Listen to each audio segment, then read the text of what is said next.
Olá, amigos. Olá, amigas. Estamos iniciando o nosso Economia e Desenvolvimento desta semana. Daqui a pouquinho já, né? Essa semana que estamos entrando agora, já estamos em setembro, o 9º mês do ano 22, entra a primavera. Olha aqui, eu quero, antes de mais nada, antes de começar o programa, eu quero lembrar que os corretores de imóveis tiveram seu dia no dia 27, homenagem aos corretores de imóveis. E nesse dia mesmo foi fundado o Sindimóveis, há 76 anos. Parabéns ao Sindimóveis, hoje presidido pelo Armando Pinto Fontoura. Um grande abraço ao Armando, a sua equipe que trabalha no Sindimóveis. Lembrando que os profissionais da corretagem de imóveis, através de seu empenho e suor, realizam o sonho da casa própria de toda a sociedade. Neste momento especial, o Sindimóveis do Rio Grande do Sul está atuando forte no sentido da valorização da categoria. E uma das ações, vejam bem, é resgatar a validade da tabela mínima de honorários dos corretores de imóveis, que é uma coisa importante.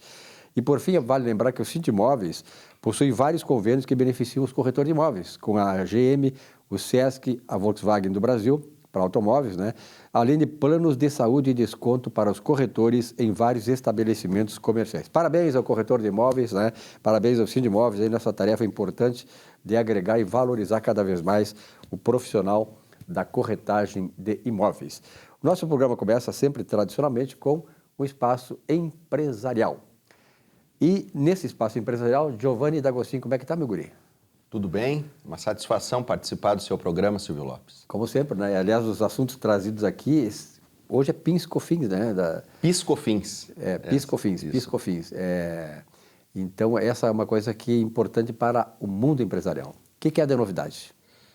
Silvio Lopes, o PIS e a COFINS são contribuições sociais, né, que financiam a Seguridade Social. Foi criado em 82, se não me engano, no começo da década de 80. Me lembro, Alessio Guini era presidente aqui era um dos diretores da Federação. Nós estávamos num almoço e o governo havia acabado de anunciar a criação do PIS/COFINS. E ele disse assim, alguma coisa a favor dos empresários? Não, é para os empresários contribuírem mais ainda. Esse é para financiar a Seguridade Social, né? Uma das contribuições. Na verdade, financia a Seguridade Social, a contribuição sobre a receita bruta, que seria a COFINS. Uhum. Temos a contribuição sobre o lucro líquido, né? Que seria a contribuição social sobre o lucro líquido das empresas. Temos também a contribuição incidente sobre a folha de pagamento de salários, né? Que é a contribuição previdenciária, né? A contribuição previdenciária, a parte da empresa, o nome é contribuição previdenciária patronal, que, teoricamente, é de 20% sobre o que as empresas pagam de salários para os seus empregados, né? E, além dessas contribuições, ainda tem outras fontes de financiamento do sistema da Seguridade Social, né? Então, até surpreende o fato da Seguridade Social estar deficitária, né? Como é amplamente propalado aí pelas mídias. Uhum. Eu trouxe aqui um assunto relevante para o empresariado. Como já é do conhecimento, o Supremo Tribunal Federal estabeleceu que o ICMS embutido nas vendas não integra a base de cálculo da COFINS e do PIS/PASEP, não é? Isso é fruto de uma decisão do recurso extraordinário número 574/706. Pois bem, o Supremo Tribunal Federal deixou claro que o que se expurga da base de incidência do PIS e da COFINS das empresas não é o valor líquido do ICMS a pagar, e sim o valor do ICMS embutido nas vendas.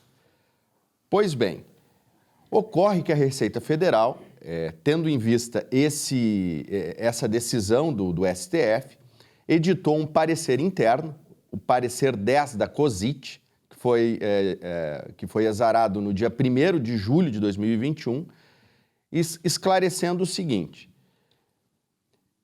que as empresas que apuram o imposto de renda com base no lucro real e, portanto, o regime de cálculo das contribuições é o da não cumulatividade, também deve expurgar da base dos créditos o ICMS contido nos insumos e nas mercadorias compradas, não é?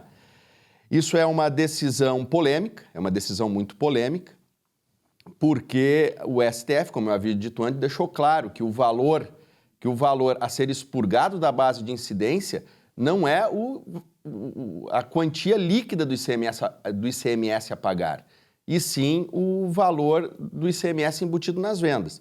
Então essa, a meu juízo, né, a nosso juízo, foi uma forma que a Fazenda teve para driblar a decisão do STF, na medida em que, de acordo com esse parecer interno, então, as empresas terem que tomar cuidado, né, com relação à adjudicação dos créditos.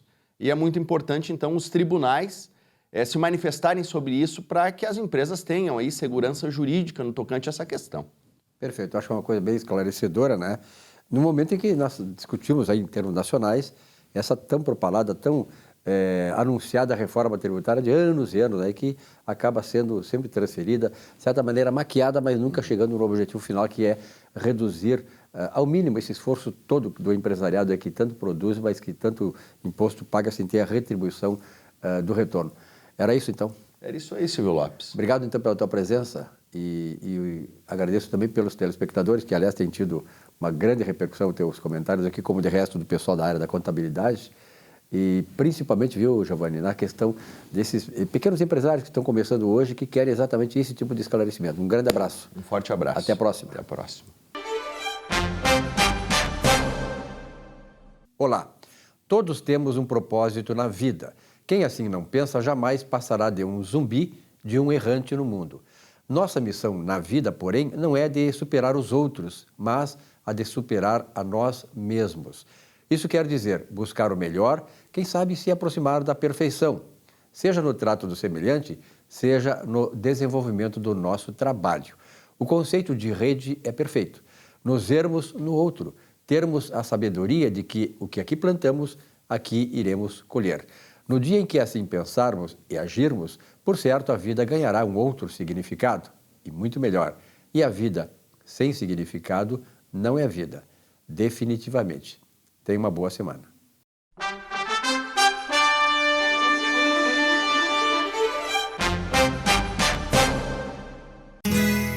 Ser gaúcho é preservar as tradições, é valorizar a educação e acreditar que um futuro melhor nasce nas páginas de um livro. É nossa tradição trabalhar duro. Temos orgulho do suor que escorre do rosto. Ele reconforta a alma e sedimenta uma vida digna. É nossa tradição valorizar o passado para desenvolver o futuro. CMPC Celulose Rio Grandense. Desenvolvimento é a nossa tradição. Um show de humor gaúcho sem palavrão e com muita alegria e interatividade. Zurba Fagundes. Mais de 300 espetáculos no Rio Grande do Sul, Santa Catarina e Paraná, nos melhores palcos do Brasil. 2 vezes finalista no Festival da Mentira de Nova Brécia. Atração no Show do Tom. Programa Silvio Santos e Ana Hickman. Teatro, congressos, encontros, jantares, brigas de casal e bocas livres em geral. Zurba Fagundes. Diversão garantida ou seu mau humor de volta. Contrate esse artista gaúcho antes que ele morra de fome.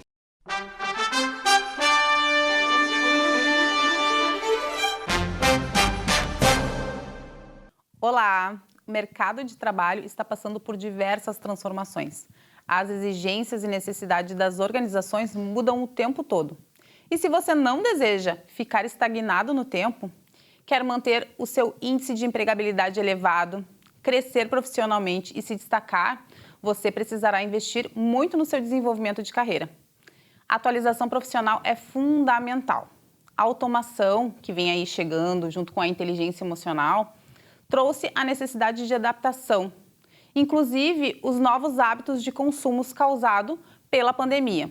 Essas são apenas algumas exigências da dinâmica que envolve o mundo corporativo, gerando oportunidades e tendências. Todo profissional que se mantém atualizado tem maiores chances de se destacar e crescer profissionalmente. Evolução pessoal permanente. Você precisa adotar esse conceito como um seu novo estilo de vida. O processo de desenvolvimento profissional realizado com um coach ou orientador de carreira é uma alternativa para quem deseja investir em si mesmo. Neste processo será possível desenvolver habilidades como o autoconhecimento e tratar pontualmente de necessidades específicas identificadas no seu perfil profissional e, é claro, alinhadas ao seu planejamento de carreira. A comunicação, por exemplo, uma das habilidades comportamentais mais demandadas por conta do cenário atual, ela é possível sim de ser desenvolvida. Você pode, inclusive, fortalecer a sua através de um método. Assumir o protagonismo da sua carreira significa ser autor da sua história, responsabilizando-se pelos resultados, sejam eles bons ou ruins. Ficar parado e ver a vida passar também é uma opção. Mas eu preciso te dizer uma coisa. A conta vai chegar um dia. Não seja pego de surpresa. Então, assuma o comando da sua vida e comece agora a cuidar da sua carreira. Não espere ficar desempregado para começar a buscar por desenvolvimento, pois, com certeza, você vai ficar atrás de candidatos mais qualificados. E terá aí mais dificuldades para se recolocar também. Carreira é construção, não tem receita de bolo, gente. Você precisa identificar objetivos e planejar ações. Se não tem condições de investir em uma pós-graduação, por exemplo, dê um passo menor, existem diversos cursos gratuitos. O importante é ter atitude e determinação. Quer saber mais sobre carreira e desenvolvimento? Me acompanhe nas redes sociais. Eu sou Luísa Gonchorowski, orientadora de carreira e desenvolvimento. Até a próxima! Iniciando o nosso quadro de saúde no programa Economia e Desenvolvimento, hoje temos a grata satisfação de receber o Dr. Ayrton Favarin, que vem conversar conosco sobre as questões relacionadas não só à saúde, que normalmente nós estamos sempre pontuando aqui no nosso programa, principalmente nesse período de pandemia, a gente sabe que a questão do adoecimento das pessoas levou muitas vezes a uma situação de prejuízo no seu trabalho, né? Também pessoas, colaboradores de empresas, né, que tiveram que se afastar, e muitas empresas também tiveram o encerramento das suas atividades nesse período sério de uma grave pandemia em nível mundial. E pensando nessa questão justamente das empresas que não resistiram e daquelas que ainda estão resistindo, né, dentro dessa situação muito séria da nossa pandemia, a gente começa a pensar um pouco mais no foco da saúde da empresa. Dr. Ayrton Favarin veio hoje contribuir conosco em nos ajudar a diagnosticar isso, a entender um pouco mais, doutor Ayrton. É uma satisfação de receber aqui no nosso programa. Doutor Marcos, muito obrigado pela oportunidade. E é sempre muito bom a gente poder falar com um público que tem um poder de opinião que vai se formando a respeito de situações tão peculiares e tão importantes para a nossa economia gaúcha e a economia nacional. Essas questões da empresa, elas não são só uma pontual ou outra, mas elas são questões que, no total, elas prejudicam até a própria pessoa que é o empreendedor, que é o empresário, porque no Rio Grande do Sul, nossa grande maioria das empresas são empresas familiares. E as empresas familiares sofrem muito com isso, porque quem começa uma empresa familiar em nível geral, ele preocupa-se em trabalhar. E as questões essas que afetam a saúde da empresa, elas estão a lo largo, são sintomáticas e se não tem essa percepção, tu pode vir a perder o teu negócio ou até prejudicá-lo. Porque nós temos sócios ocultos, vamos chamar assim, dentro da questão comercial das empresas, que são o governo federal, o governo estadual, o governo municipal e as taxas que se paga para trabalhar. Então, isso tem que ser uma posição muito bem clara, uma posição observada diariamente para poder manter a saúde da empresa. Doutor Ayrton, a gente tem dados, né, inclusive foi publicado recentemente nos jornais aqui do Rio Grande do Sul, que mais de 70% dos novos postos de trabalho ofertados durante esse período agora de recuperação, né, da pandemia, são justamente das micro e pequenas empresas, né? Então, são muitas vezes aqueles comércios de bairro, né, com as pequenas empresinhas que têm 1, 2, 3, 5 empregados, né, ou colaboradores e que estão realmente lutando, né, para sobreviver dentro desse período sério que a gente vive. Com a sua experiência como advogado empresarial, doutor Ayrton, os sintomas que o senhor consegue perceber dessas empresas quando o senhor analisa a saúde delas? Bom, a gente nota muito peculiarmente assim que se tu vai analisar uma situação de uma empresa, tu pergunta para o gestor, para o proprietário da empresa: vem cá, tua contabilidade, como é que está? Como é que é teu contador? Eu não falo com ele, ele não me dá nada, não me dá retorno, eu não mando as coisas para ele. Bom, a saúde da empresa começa pela tua qualidade na gestão dos teus papéis. O que são os papéis? É a questão tributária, principalmente, né? Porque trabalhar é muito bom, mas pagar imposto é uma obrigação. Temos que fazer isso. É obrigação nossa fazer isso. E pagar imposto é bom, sinal que se está faturando.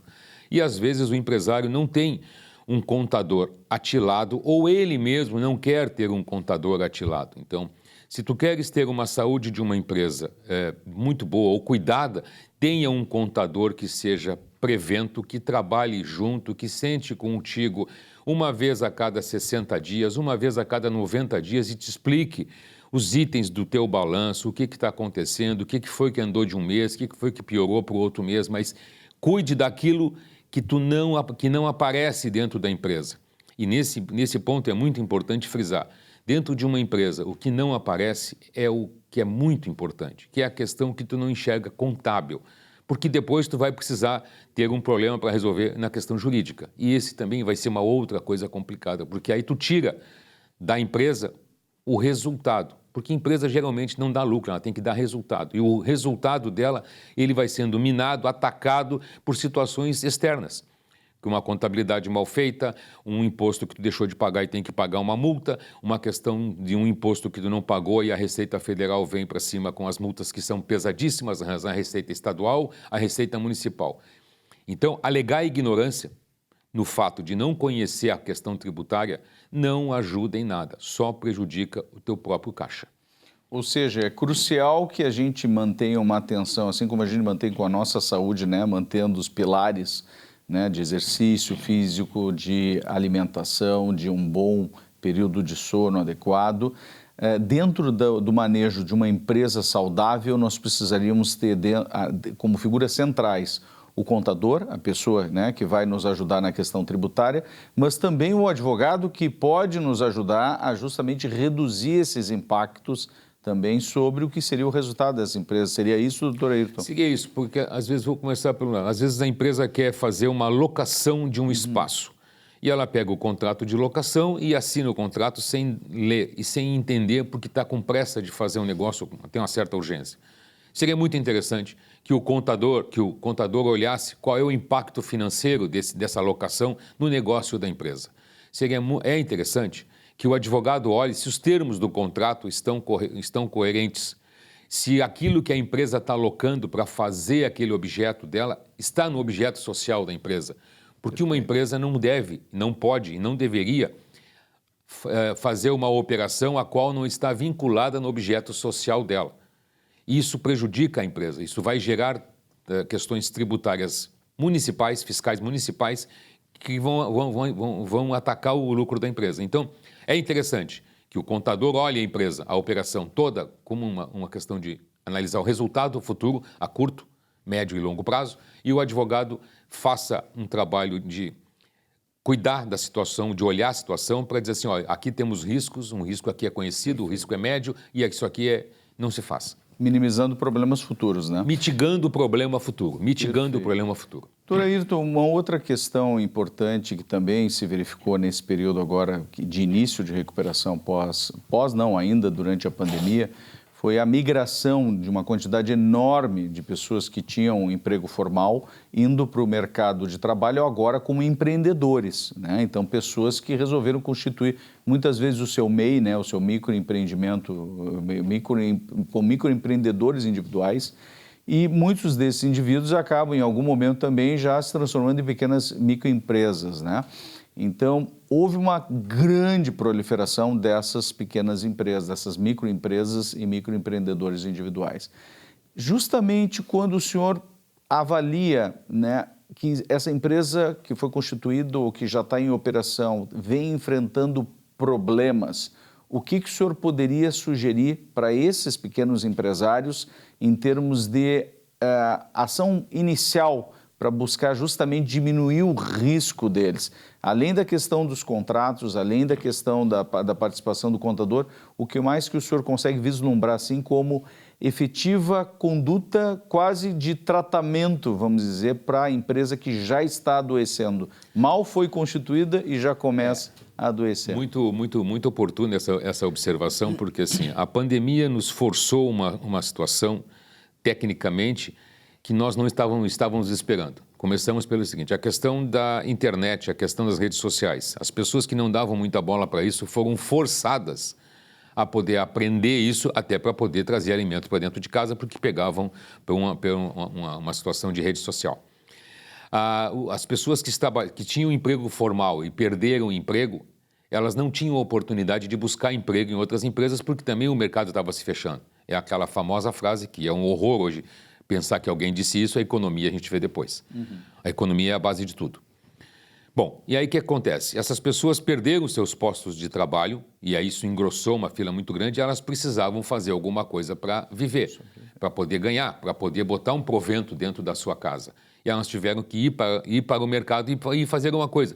Ou vender água na sinaleira, ou vender pão feito em casa, ou fazer alguma coisa, qualquer coisa, porque a necessidade cria o hábito de tu te formar. Bom, com isso, tens uma empresa, começou a ter dificuldade, primeira coisa, vê aonde tu pode te encolher, fechar as torneiras das despesas que são desnecessárias, e aí nós temos que citar uma coisa que é muito comum em microempreendedores, que é a confusão patrimonial.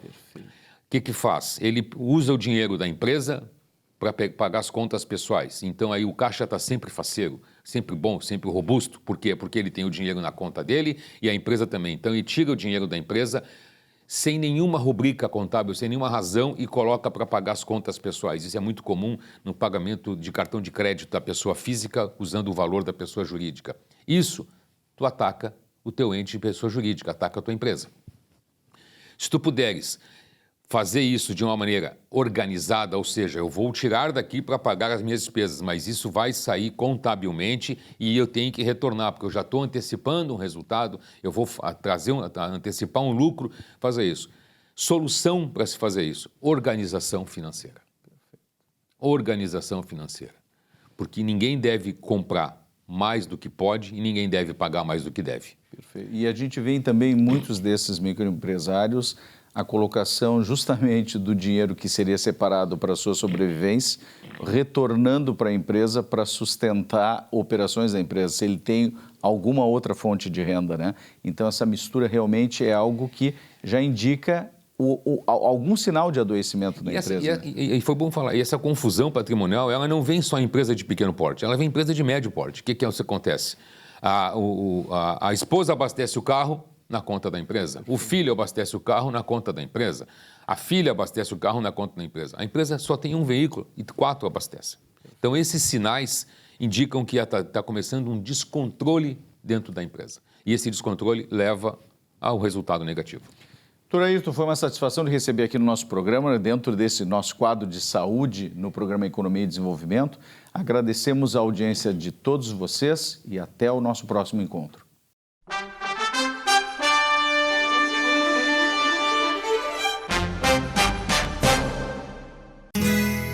Ser gaúcho é preservar as tradições, é valorizar a educação e acreditar que um futuro melhor nasce nas páginas de um livro.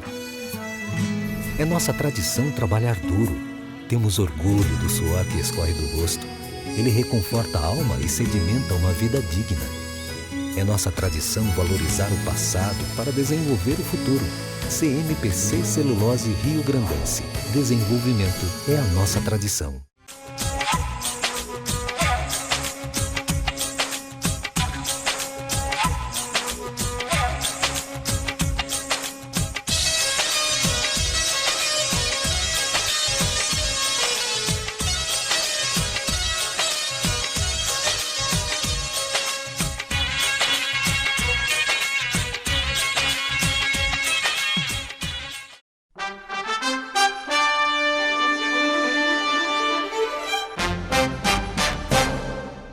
Muito bem, nesse espaço do Economia e Desenvolvimento, estamos recebendo aqui a visita, claro, tem um retorno, naturalmente, de Gustavo Bernardi, do escritório Bernardi Advogados Associados, um causídico, digamos, nós, jornalistas, chamamos os grandes advogados e o grande causídico do Rio Grande do Sul. Bernardo, Gustavo, muito obrigado, Bernardo. Bernardi Advogados Associados, é Bernardi Advogados Associados o nome do escritório. Advogados Associados. Doutor Gustavo Bernardi, muito obrigado pelo teu retorno, né? Sempre muito bem-vindo aqui no Economia e Desenvolvimento. Eu que agradeço o convite, Bom, doutor Gustavo, a Prefeitura tem um programa aí que é o chamado Recupera Poa, da sociedade, vocês, o IBF, né? IBF que que ajudou na montagem desse processo. O que é o Recupera Poa? Bem, Silvio, o programa Recupera Poa, né, veio através da Lei Complementar 911, foi aprovado agora no dia 19 de agosto e entra em vigor no dia 1º de setembro e 1º de outubro. Na verdade, a Prefeitura Municipal, com esse programa, espera recuperar 134 milhões de reais de dívidas tributárias municipais que estejam em atraso ou cujos fatos geradores sejam até agora, o dia 31 de julho deste ano. E isso é importante porque os descontos chegam até 90% da multa e dos juros. Nunca se teve um programa tão abrangente como esse, porque entram neste programa todos os tributos municipais. Veja só, nós temos envolvidos nesse programa o Imposto sobre Serviços, que são os prestadores de serviços que tenham domicílio fiscal em Porto Alegre, o ITBI, que é o Imposto de Transmissão de Bens Imóveis, é aquele imposto que nós pagamos quando compramos e vendemos o imóvel, né? Temos a taxa de fiscalização e localização em funcionamento, que é uma taxa que sofreu um grande impacto agora na pandemia. Muitas empresas não estão conseguindo renovar em razão das suas dívidas. E dívidas de natureza não tributária também, multas, juros, muitas vezes alguma exação fiscal. Então, o programa inicia agora no dia 1º de outubro e vai até o dia 1º de setembro, perdão, e vai até o dia 30 de novembro. De 1º de setembro até o dia 29 de outubro são os parcelamentos de ISS e ITBI. De 1º de outubro a 30 de novembro são os parcelamentos de IPTU e taxa de coleta de lixo. O mercado imobiliário aqui no estado do Rio Grande do Sul, em especial Porto Alegre, está sofrendo um grande impacto nos seus negócios em razão de dívidas de IPTU e de taxa de coleta de lixo. Então, às vezes, o terreneiro, o dono do imóvel não consegue comercializar, tem uma boa proposta em razão das suas dívidas tributárias. E esse programa hoje, no meu entender, é o melhor programa que a Prefeitura já trouxe até o momento de parcelamento fiscal. E um detalhe, né? Não há previsão de um novo programa de parcelamento fiscal. Então, é importante que se utilize ele. Vai ser agora. Uma questão mais importante ainda é o seguinte: você pode migrar de um programa de parcelamento fiscal anterior ou de um parcelamento que você já fez e entrar nesse se esse for mais vantajoso. Isso nunca houve. Então, você pode, muitas vezes, sair de um parcelamento que você está tendo uma parcela maior, reprogramar esse parcelamento num período maior com menor valor, porque as taxas de desconto sobre juros e multa vão até 90%. Não sei se eu posso detalhar aqui os parcelamentos. Claro. Então, nós temos assim, descontos de 90% sobre a multa e juros se o pagamento for à vista. Descontos de 75% se os pagamentos foram de 2 a 12 vezes. Descontos de 60% sobre a multa e juros se os pagamentos forem de 13 a 24 parcelas. Descontos de 50% sobre a multa e juros se os pagamentos forem entre 25 e 60 parcelas. E descontos de até 50% sobre a multa e juros em parcelamentos entre 61 e 84 parcelas. Esses descontos, essas parcelas, elas vão ser acrescidas de um juro mensal de 1% ao mês após o parcelamento. E um detalhe: fez o parcelamento, 5 dias depois a Prefeitura está prometendo retirar essas pessoas do cadastro de inadimplentes e baixar os protestos. Estão habilitadas a fazer negociações. O que volta a habilitar essas pessoas a fazer financiamento. Além de inteligente isso aí, né, o Bernardo, é uma questão oportuna, porque na verdade temos um processo todo desde lá, o ano passado, no começo, com a pandemia, que de certa maneira trouxe pessoas que perderam emprego, perderam renda e tal, e muitas vezes não conseguem até cumprir com parcelamentos anteriores exatamente por isso. Sim, nós temos, aquilo que eu falei no início, nós temos visto, nós que trabalhamos essencialmente no mercado imobiliário, nós temos visto muitas negociações não ocorrerem, né, ou porque o vendedor está inscrito no cadastro de inadimplência ou tem protestos em razão das dívidas fiscais e não consegue solver o problema e portanto, não consegue avançar na negociação, né? Então, para o mercado imobiliário isso é bastante importante, mas eu vejo para a economia de Porto Alegre como um todo, né? Se você observar, principalmente as empresas de serviço que são sediadas em Porto Alegre, nós temos hoje mais de 60% dos CNPJs inabilitados, né? Ou seja, são CNPJs que estão em dívida fiscal e que não conseguem evoluir em eventuais financiamentos, em auxílios que necessitam de financiamento, porque o seu cadastro está inabilitado. Então, eu acho que é importantíssima a iniciativa da Prefeitura, foi uma iniciativa do prefeito, né?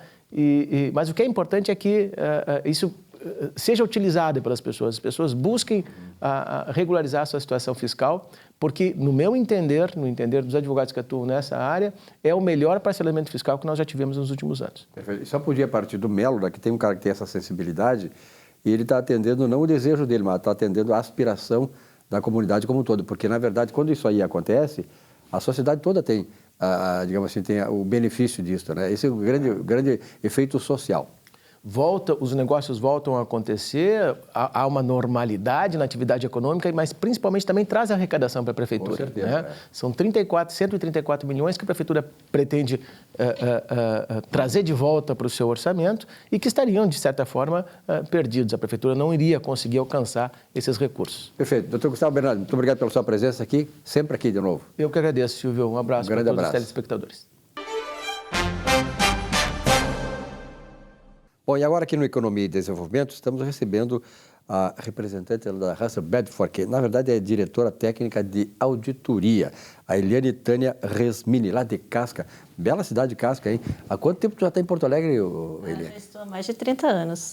Que fez a tua vida profissional aqui, né? Isso. É formada em que? Eu sou em Ciências Contábeis. Ciências Contábeis, onde é que te formaste? Na PUC. Na PUC, é? Legal. Aliás, a Faculdade de Ciências Contábeis da PUC é uma das mais importantes do Brasil. Eu me formei em Economia na Unicino, depois fiz a Fundação Getúlio Vargas, mas lá em São Paulo, lá tem os rankings das universidades, né? E a Faculdade de Ciências Contábeis da PUC é uma das mais destacadas no Brasil. Parabéns, é um bom caminho que abriu, né? A PUC ali, a qualificação do profissional que sai dali, né? Com certeza, com certeza. Você na parte contábil, né? Eu já formei um bom tempo em 97, tá? Depois eu fiz também alguma pós-graduação em auditoria e perícia também na URGS, FGV legal. Também na parte tributária. É que a faculdade é o primeiro passo sempre, né? Porque realmente, por mais qualificada que seja a faculdade, tu é o exemplo disso, né?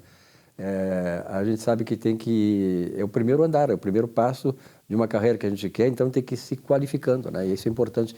E por isso que a Eliane é hoje diretora, não é nada, diretora técnica das mais importantes empresas desta área de auditoria e contabilidade no Brasil, que é a Russell Bedford. Diretora técnica de auditoria. Bom, lá vocês fazem, né, Eliane, a questão dos controles internos, de trabalho na questão dos controles internos das instituições financeiras. Como é que se dá isso? Na verdade, eu digo assim, a parte da auditoria de controles internos, a parte de instituições financeiras, ela já tem uma regulamentação muito forte, o Banco Central. Né? Isso. E tanto que o Banco Central, tanto as empresas que são autorizadas realmente a funcionar realmente regulada pelo Banco Central, elas têm que manter dentro da estrutura, né, na parte de governança, a questão dos controles internos. Tem que manter um comitê, né, interno. Perfeito. E o Banco Central é muito rígido nessas coisas, Muito rígido, com certeza. Muito rígido, com certeza.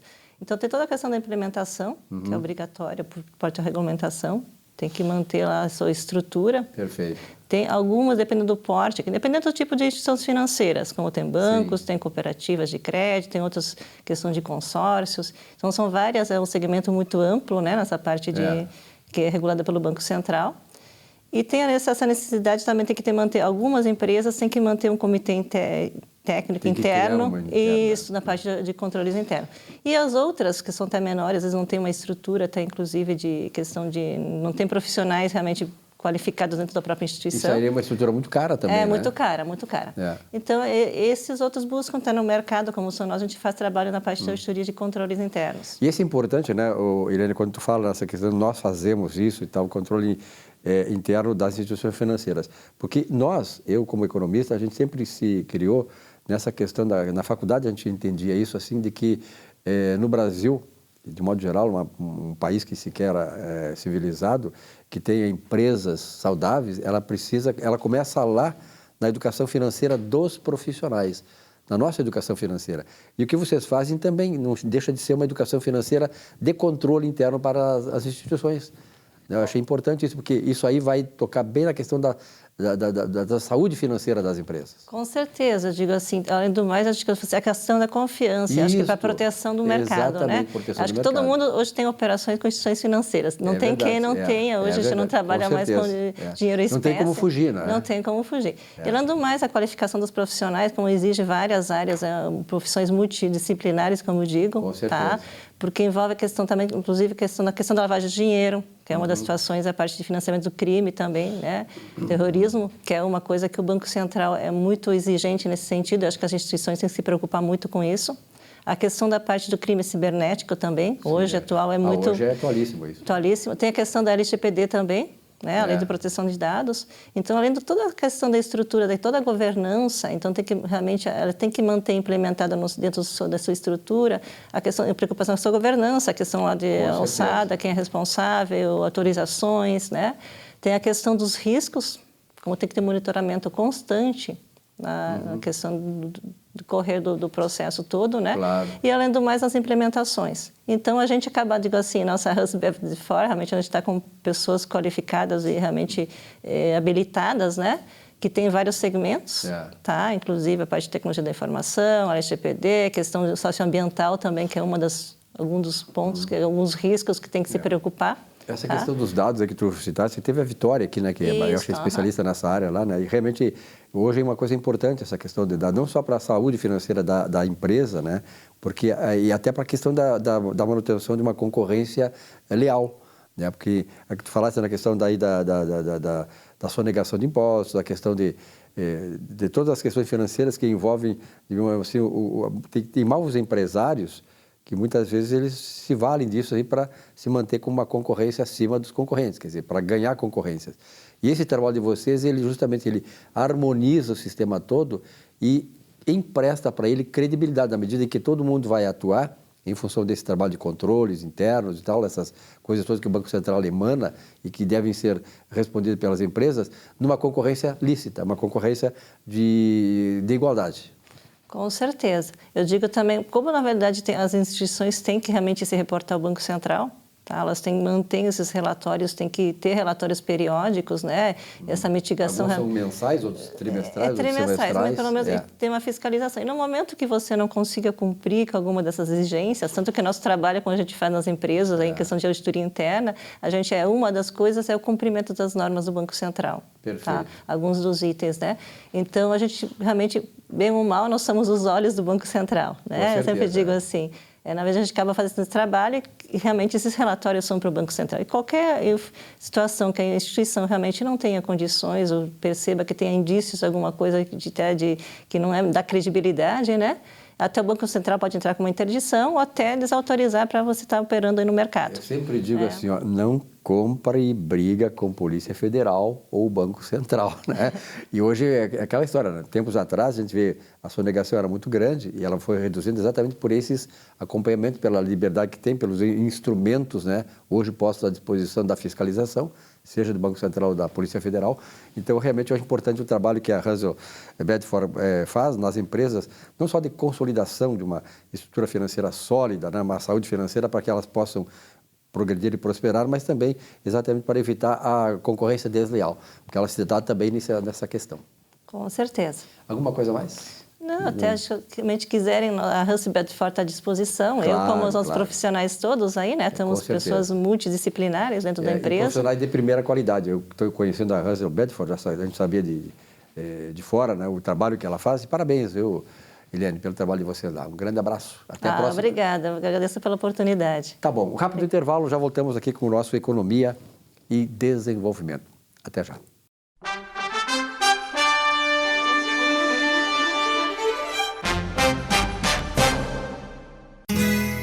Ser gaúcho é preservar as tradições, é valorizar a educação e acreditar que um futuro melhor nasce nas páginas de um livro. É nossa tradição trabalhar duro. Temos orgulho do suor que escorre do rosto. Ele reconforta a alma e sedimenta uma vida digna. É nossa tradição valorizar o passado para desenvolver o futuro. CMPC Celulose Rio Grandense. Desenvolvimento é a nossa tradição. Um show de humor gaúcho sem palavrão e com muita alegria e interatividade. Zurba Fagundes. Mais de 300 espetáculos no Rio Grande do Sul, Santa Catarina e Paraná, nos melhores palcos do Brasil. 2 vezes finalista no Festival da Mentira de Nova Brécia. Atração no Show do Tom. Programa Silvio Santos e Ana Hickman. Teatro, congressos, encontros, jantares, brigas de casal e bocas livres em geral. Zurba Fagundes. Diversão garantida ou seu mau humor de volta. Contrate esse artista gaúcho antes que ele morra de fome.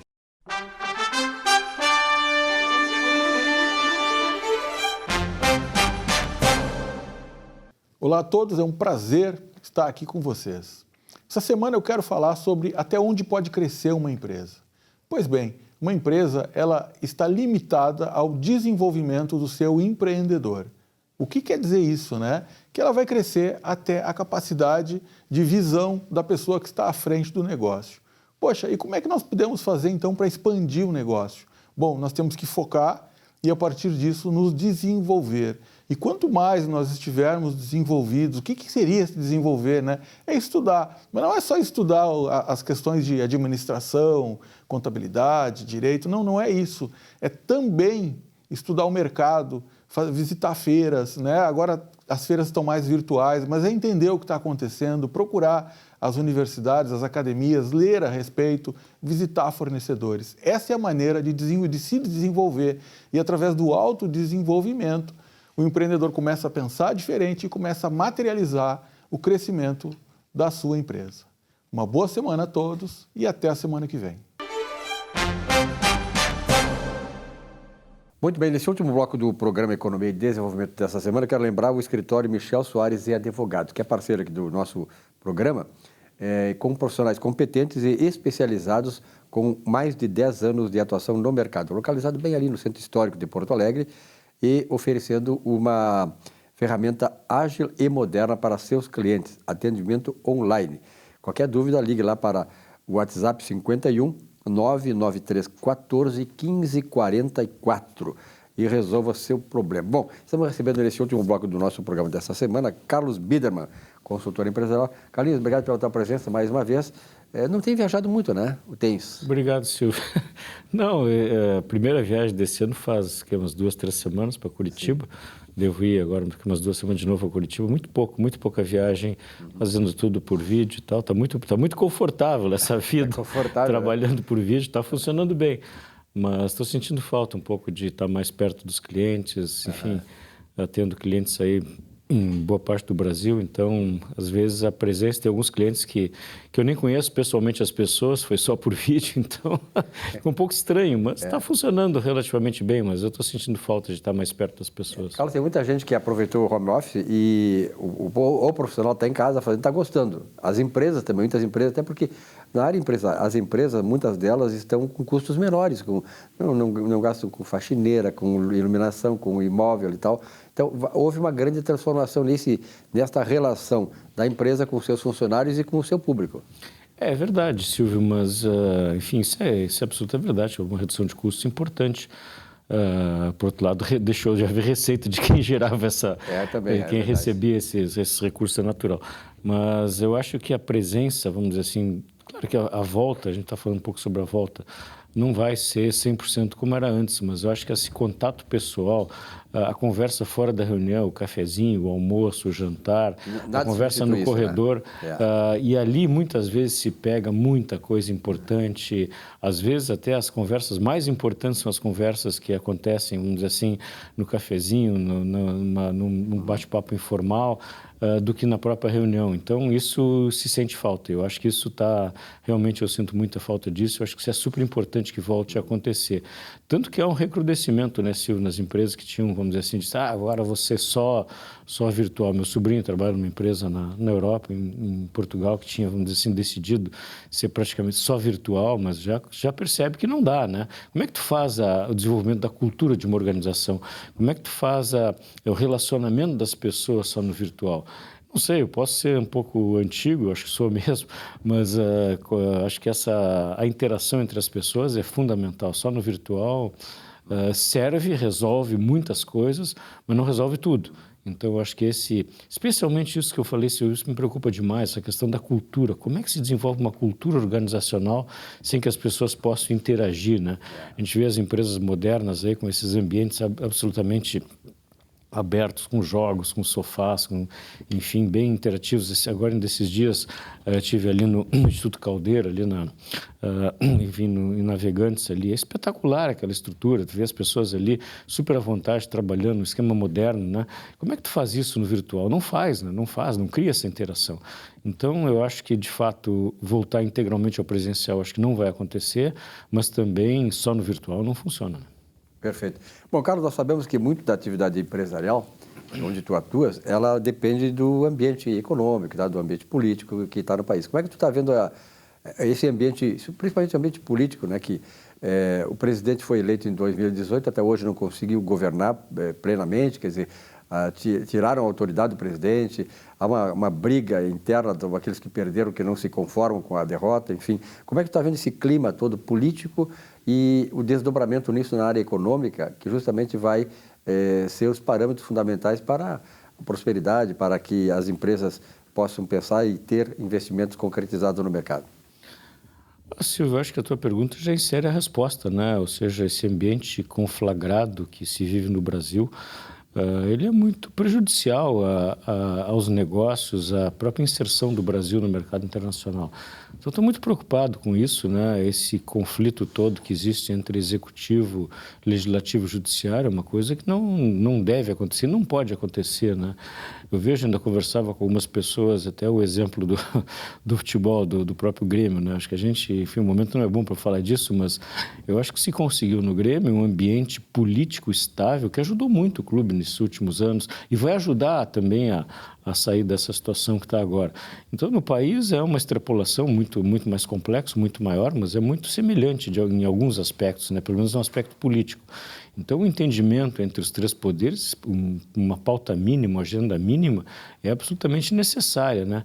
E esse ambiente conflituoso que se cria, ele não constrói. Então, e a polarização que se avizinha para 2022, ou que já existe, ela não é boa, né? Então, os dois polos, dois extremos, enfim, são muito ruins. E a partir daí, a busca de uma terceira via, eu tenho pensado muito nisso, conversado muito com meus amigos sobre isso, ela seria um caminho desejável, só que não existe no país até o momento alguém que apareça, que se destaque, que possa ser encarado como uma terceira via, que seja confiável, que seja, enfim, que agregue, vamos dizer assim, a sociedade brasileira em torno desse nome.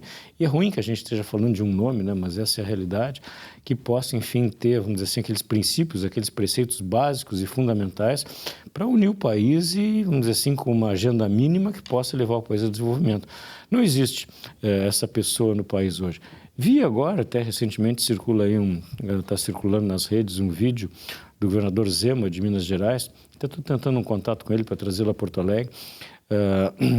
Vamos dizer assim, foi quem, vamos dizer assim, naquela tentativa dos governadores de mais uma vez, vamos dizer assim, atacarem o presidente. E o presidente, muitas vezes, ele chama a si, vamos dizer assim, um momento de uma situação de conflito que não deveria, vamos dizer assim. Acho que o governo dele até não é ruim e até é bom em muitos aspectos, mas essa qualidade do governo do Bolsonaro não aparece pelos conflitos que ele mesmo cria para si mesmo. Mas o governo, de maneira geral, na minha avaliação, é muito bom, né? Mas esse fórum de governadores, voltando, vamos dizer assim, quem salvou essa reunião de governadores foi o governador Zema. Vamos dizer assim, botando, para aí, poxa, não é o presidente que está criando só conflitos, o legislativo está criando uma série de conflitos, e especialmente o judiciário. Quem mais ataca a democracia no Brasil não é o presidente Bolsonaro, é o STF, tá certo? Esse é que ataca a democracia com seus arroubos autoritários aí, com prisão de pessoas, prisão de jornalistas, enfim, alguém que se manifesta contra já vai para a cadeia. Então, poxa, quem revive o AI-5 no Brasil é o STF, não outras, não o presidente. O presidente pode, muitas vezes, ter algum tipo de discurso, vamos dizer assim, autoritário, mas a ação não é autoritária, tá certo? Algum ato autoritário do presidente não existe. Mas então o governador Zema, que conseguiu acalmar os governadores e mostrar que, vamos dizer assim, quem cria os conflitos não é só o presidente, ele também cria, evidentemente que sim, mas, enfim, pautando, enfim, uma conversa entre os poderes para acalmar as coisas, surge o governador Zema como uma possibilidade que, na minha opinião, poderia ser, vamos dizer assim, um candidato à terceira via, mas ainda acho que ele ainda não tem esse apoio popular que nem sei se teria vontade, vamos dizer assim, para encarar uma candidatura. Mas fora do governador Zema, não vejo absolutamente ninguém que tenha esse perfil, a condição de, vamos dizer assim, de aglutinar o país em torno de uma via que não seja nem Bolsonaro, nem muito menos Lula, que está fora de cogitação. Bom, essa questão, me parece assim, a questão relevante hoje no Brasil é a seguinte: a manutenção das liberdades. Nós estamos ameaçados pelo Supremo Tribunal Federal, que deveria justamente garantir a Constituição, que nos dá a liberdade de ir e vir, de opinar, enfim, que o Supremo já passou por cima disso.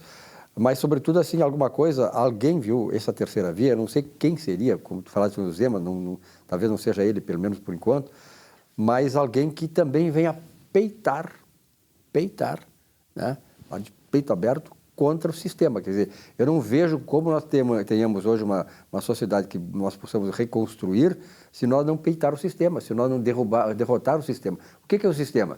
O sistema que até hoje temos no Brasil, né? O sistema corrupto, né? Em que a elite dominante, seja na área política, sindical, seja na área empresarial, acabam tirando da sociedade, quer dizer, tirando da sociedade sem dar para a sociedade, sem redimir a sociedade.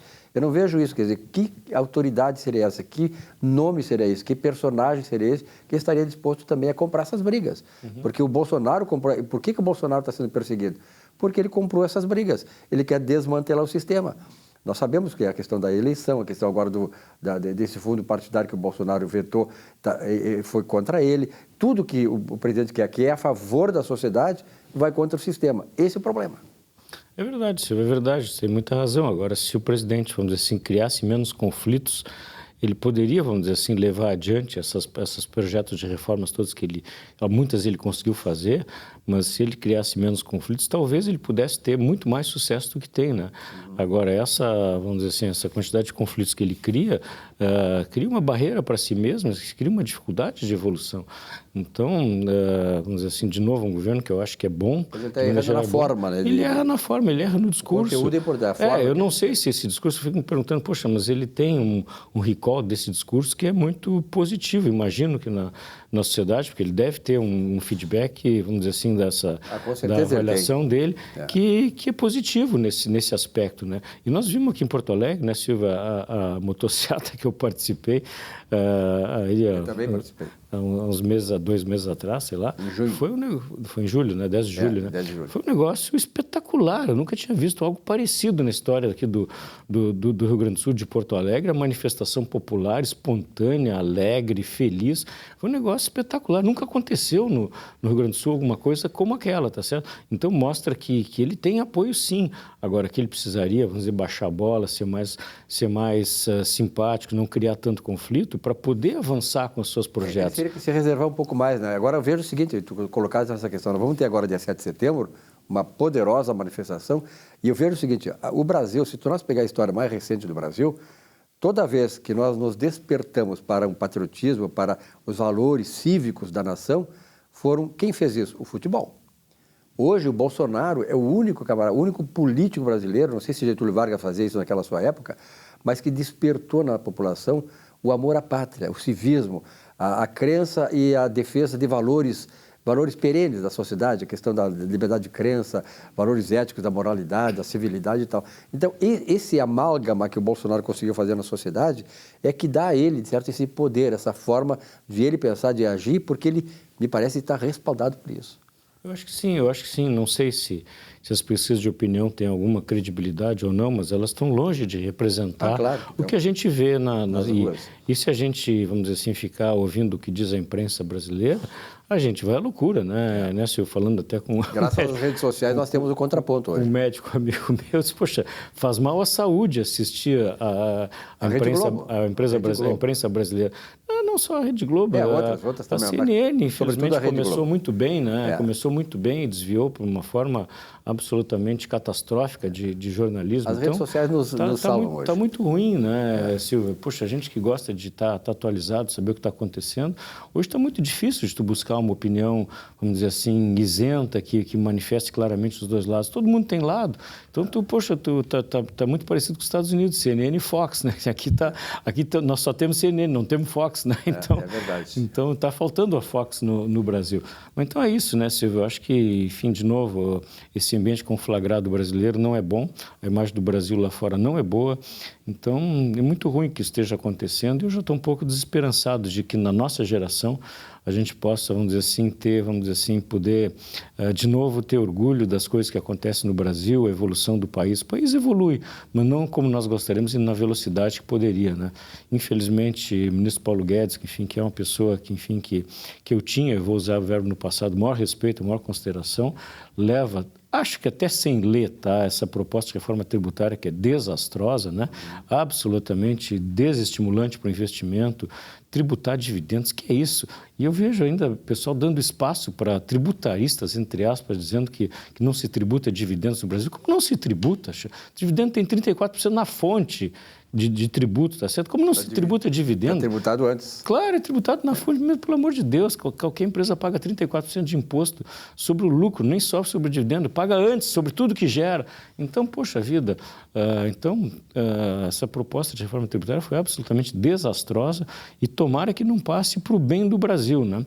Então, aquelas ideias de criação de CPMF, esse tipo de coisa. Então, o Brasil precisa de uma reforma tributária? Precisa.